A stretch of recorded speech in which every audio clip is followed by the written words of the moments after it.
Всем привет, дорогие друзья, с вами Чайка, и сегодня я расскажу, как Na'Vi выигрывают Force Buy. С изменением экономики и 20-летних духовных скреп игры важность недозакупа выросла в разы, а гайды, которые в основном делались в первые годы существования CSGO, сейчас потеряли любую ценность.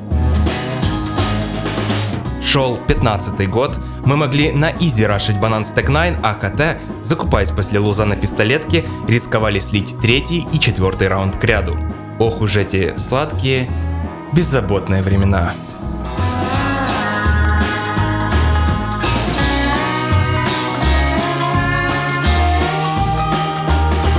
Исходя из моих наблюдений, экономический фикс был направлен именно на буст стороны защиты, потому что девайсы у КТ дороже, молик тоже, так еще и диффуза покупать нужно. Короче, одна боль. Теперь баланс сил, если не идеален, то как минимум изменен в лучшую сторону. Сам дефолт форсбаев, конечно же, не поменялся. Вы все так же обязаны работать с командой как единый механизм. Но тут все не так просто. Например, на Inferno, если вы стакаете один из сайтов и не угадываете, то вам приходится сейвить, ибо нету смысла делать ретейк с таким количеством углов на плентах. Поэтому на стадии мап-контроля нужно манипулировать противником, чтобы направить его в нужную сторону.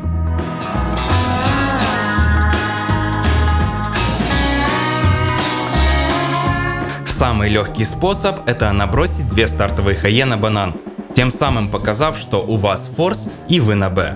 В данном случае Renegades, получив инфу, перестраивается под атаку с другим вектором. Тут мы хорошо видим одну деталь. Игрок, оставшийся на пленте, не закупал гранату. В руках у него смог, важность которого я покажу в следующих раундах. Флейми и Элик после откида переходят на стак А, где важно разобрать формации позиций. Сначала с ближней дистанции открывается Элик, реализуя ЦЗшку. Далее Эдвард забирает забайченного на трейдкилл, принимая внимание террористов на себя. После чего с двух сторон открывается Флейми и Симпл, в 2 дула забирая оставшихся игроков атаки. Во втором раунде против Fnatic Симпл палит скаут и отрезает мид. Кримс сразу же уносит бомбу на банан, а Эдвард меняет Симпла на лонге. После того, как Ваня убивает JV, у шведов остается инфа от 2 на А, и они начинают раскид Б.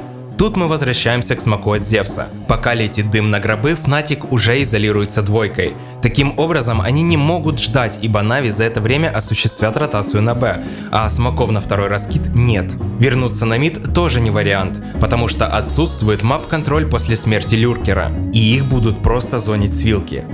Единственный способ зацепиться за раунд — это выход в смок под флешки, который Зевс доджит и делает фраг.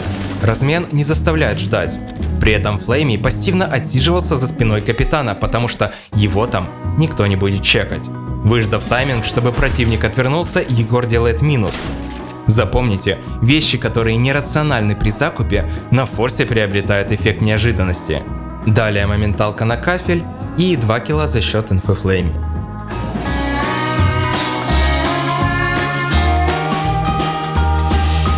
Следующий пример недефолтной игры — это подсадка в темной. Эдвард выигрывает open дуэль с помощью засейвленной М-ки. Уходя в размен, он дропает ее Флейми. Зевс байтит прострелом смока, чтобы Егор заработал численное преимущество четким выстрелом в ухо Сергея.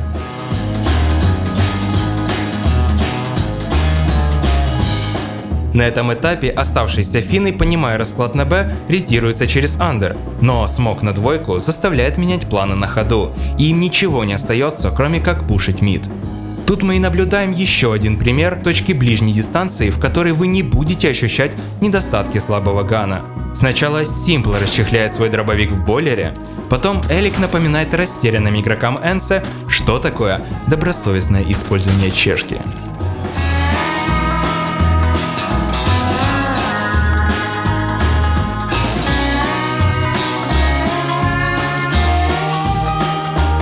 Эдвард показал, что в большинстве лучше играть так, чтобы после вашей смерти тиммейт подобрал дроп.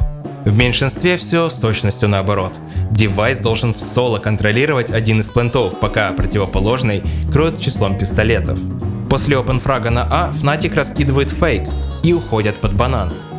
Флейми слышит это и запрашивает моменталку от Зевса. Спалив бомбу, шведы не решаются далее давить Б и возвращаются на большой плент, где их и принимает Элик со своей коронной позиции. В песках Денис отыграл не 1000 раундов и чувствует себя максимально уверенно.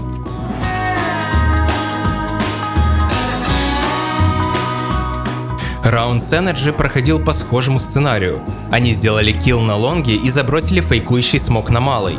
Нави купились на это, стянув силы и потратив столь дорогостоящее время и гранаты. В начале выпуска я показывал, как Fnatic врывались в дым.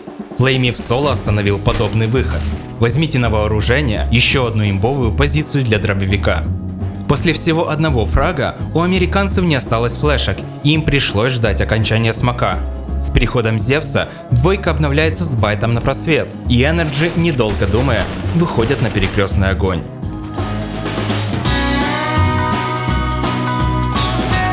Секрет Нави на форсбае прост – манипуляция соперника для получения самого выгодного лейтгейма.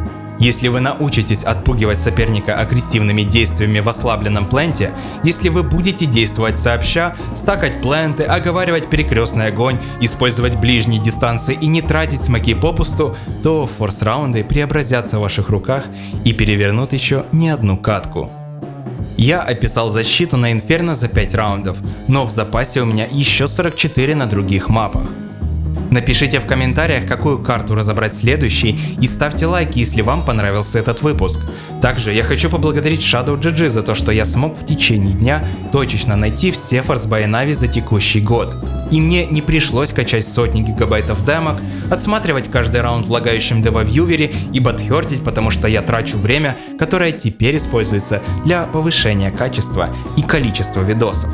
На сегодня у меня все. Спасибо за ваше внимание и увидимся через какое-то там количество времени.